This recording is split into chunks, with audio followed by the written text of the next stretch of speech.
আর এর মধ্যেই বাংলাদেশ এবার অন্তর্দ্বন্দ্বের খবর সামনে আসছে। অন্তর্বর্তী সরকার এবং বিএনপি সংঘাত চরমে উঠেছে।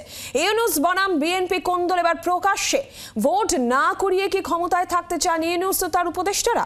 দ্রুত ভোট ঘোষণার দাবি বিএনপি নেতৃত্ব। রাজনৈতিক দলগুলিকে প্রতিপক্ষ বানাবেন না ইউনূস সরকারকে নিশানা বিএনপি নেতাদের।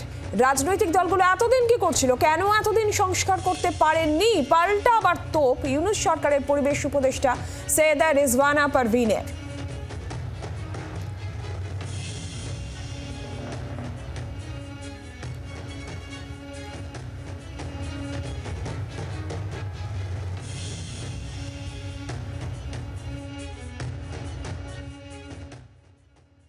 রাজনৈতিক দলেরা যে কথা বলছে যে তারা ছাড়া সমস্যার সমাধান করা সম্ভব না, তারা তাহলে 53 বছর সমস্যার সমাধান করে নাই কেন?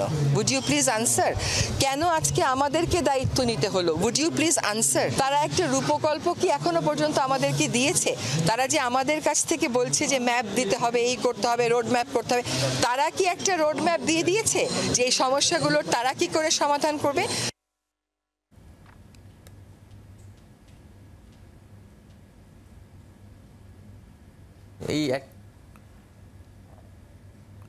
আর এরই পাশাপাশি আপনাদের শোনাবো নাহিদ ইসলাম, তথ্য উপদেষ্টা বাংলাদেশ, তিনি কি বলেছেন।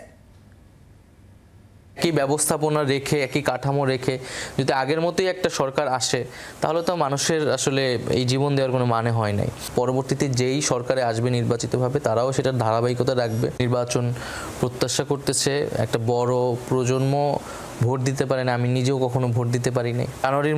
জানুয়ারির মধ্যেই সংস্কার কমিশন, যেগুলো 6টা প্রাথমিকভাবে হয়েছে, তাদের রিপোর্ট দেওয়ার কথা।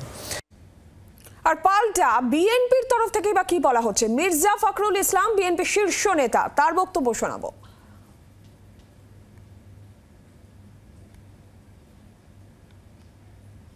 সালকে একটু পিছনে রাখা, আজকে যে ইতিহাসটি আছে, আমরা এই 24-এর ছাত্রগুলো অভ্যুত্থানের মধ্যে দিয়ে আবার নতুন একটা বাংলাদেশের স্বপ্ন দেখছি, সেই ইতিহাসটাকে বিকৃত না করে। গত 15 বছর ধরে ইতিহাসকে বিকৃত করা হয়েছে, ঠিক তেমনি করে এখন আবার কোনো ইতিহাসকে বিকৃত করা না হয়, সেই জন্য সবাইকে সজাগ থাকার জন্য অনুরোধ করব। বাংলার আওয়াজ, বাঙালির আবেগ, জি 24 ঘন্টা।